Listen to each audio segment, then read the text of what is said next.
கிறிஸ்துவுக்குள் அன்பான தேவனுடைய பிள்ளைகளே, இயேசு கிறிஸ்துவின் பரிசுத்த நாமத்தில் உங்களை வாழ்த்துகிறேன். கிருபையும் சமாதானமும் உங்களுக்குள் பெருகுவதாக. இன்றைக்கும் நமது தியானத்திற்கு ஆதாரமாக சங்கீதங்களின் புஸ்தகம் 18ஆம் சங்கீதம் 28வது வசனத்தை பாருங்கள். தேவரீர் என் விளக்கை ஏற்றுவீர், என் தேவனாகிய கர்த்தர் என் இருளை வெளிச்சமாக்குவார். எனக்கு அன்பான தேவனுடைய பிள்ளைகளே, இருள் என்று சொல்லப்படுவது துன்பத்தை குறிக்கிறது, பாடுகளை குறிக்கிறது, போராட்டங்களை குறிக்கிறது, வியாதியை குறிக்கிறது, தரித்திரத்தை குறிக்கிறது, ஒருவேளை தேவனை விட்டு தூரம் போன ஒரு வாழ்க்கையை குறிக்கிறது, பாவத்தையும் குறிக்கிறது. இங்கே கவனித்து பாருங்கள். சங்கீதக்காரன் தேவ சமூகத்தில் ஏறெடுக்கிறான், தேவரீர் என் விளக்கை ஏற்றுவீர். அப்படின்னா என்ன அர்த்தம்? இவருடைய விளக்கு அணைந்து போய் கிடைக்கிறது என்று அர்த்தம். இல்லாவிட்டால் இவருடைய விளக்கு மங்கி எரிந்து கொண்டிருக்கிறது என்று அர்த்தம். ஏதோ ஒரு விதத்தில் தாவீதினுடைய விளக்கு பிரகாசமாக எரியாமல் இருக்கிறது.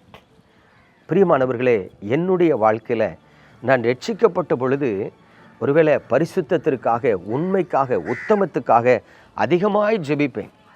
ஒரு நாளைக்கு 3 மணி நேரம் ஜெபிக்கிறேன் என்று சொன்னால் கிட்டத்தட்ட அதில் 1 மணி நேரம் என் பரிசுத்தத்துக்கும் உண்மைக்கும் கீழ்ப்படிதலுக்குமாக நான் ஜெபிப்பேன். அப்படி ஜெபித்தாலும் ஒரு நாள் முடிந்து மறுநாள் பிறக்கும் பொழுது துக்கத்தோடு தான் எழுந்திருப்பேன்.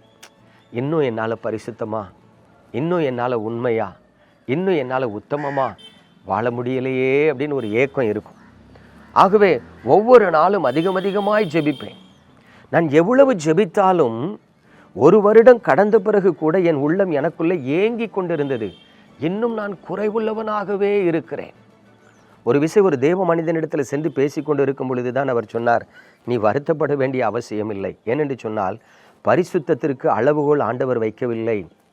பரிசுத்தமாக இருக்கிறவன் இன்னும் பரிசுத்தமாகட்டும் என்று தான் சொல்லியிருக்கிறார். ஆகவே நீ உன் ஆயுள் முழுவதும் ஜெபித்தாலும் பரிசுத்தமாகிவிட்டேன் என்று சொல்ல முடியாது என்று சொன்னார்.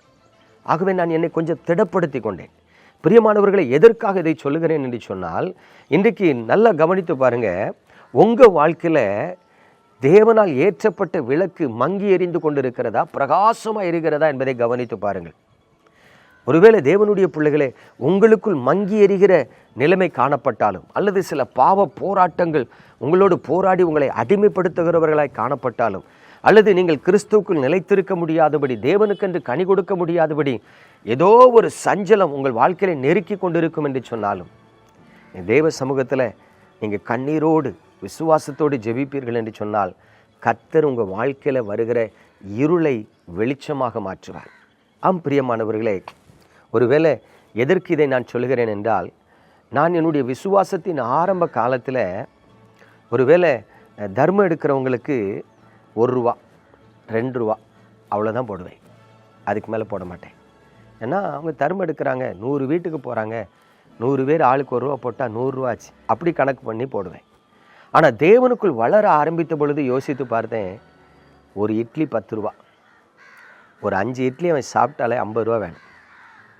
₹100 இருந்தாலுமே அவன் காலையில் ஒரு நேரம் சாப்பாடு தான் தன் குடும்பத்துக்கு கொடுக்க முடியும். இப்படி யோசிக்க ஆரம்பித்து நான் என்ன பண்ண ஆரம்பித்தேன், அதுக்கு பிறகு தர்மம் எடுக்க வர்றவங்களுக்கு ₹10, ₹20, ₹50 என்று கொடுக்க ஆரம்பித்தேன். இப்படி கொடுக்கிற மனநிலை வந்தது என்று சொன்னால் அன்பு, தேவ அன்பு, என்னை போல மற்றவர்களை நேசிக்கிற அன்பு. பாருங்கள், நான் கொடுக்க ஆரம்பிக்கும் பொழுது எனக்குள்ள ஒரு சந்தோஷம், ஒரு சமாதானம். அது மட்டுமல்ல, தேவன் ஆசீர்வதிக்கவும் செய்கிறார். பிரியமான தேவனுடைய பிள்ளைகளே, இன்றைக்கு கர்த்தர் உங்களுக்குள் இருக்கிற இருளை வெளிச்சமாக்க விரும்புகிறார். நீங்கள் அன்பில் குறைவுள்ளவர்களாக இருக்கிறீர்களா? உங்களைப் போல மற்றவர்களை நேசிக்கிறதில் குறைவுள்ளவர்களாக இருக்கிறீர்களா?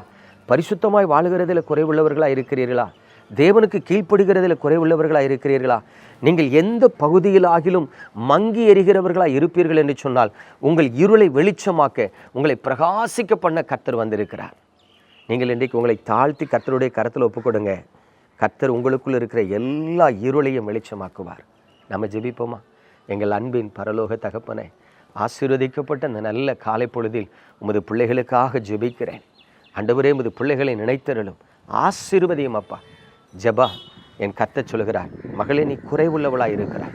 உன் சொந்த குடும்பத்தாரிடத்தில் அன்பு செலுத்துகிறதில் குறைவுள்ளவளாய் இருக்கிறாய். நேசிக்கிறதுல, விசாரிக்கிறதுல குறைவுள்ளவளாய் இருக்கிறாய். இன்றைக்கு உன்னை ஒப்பு கொடுப்பா என்று சொன்னால் கர்த்தர் உன் குறைவுகளை நிறைவாக்குவார். ஆண்டவரே, இந்த செய்தியை கேட்கிற ஒவ்வொரு பிள்ளைகளையும் நீர் ஆசீர்வதித்து உங்கள் நாமத்தை மகிமைப்படுத்துங்க. இயேசு கிறிஸ்துவின் பரிசுத்த நாமத்தில் ஜெபிக்கிறேன் நல்ல பிதாவே, ஆமென்.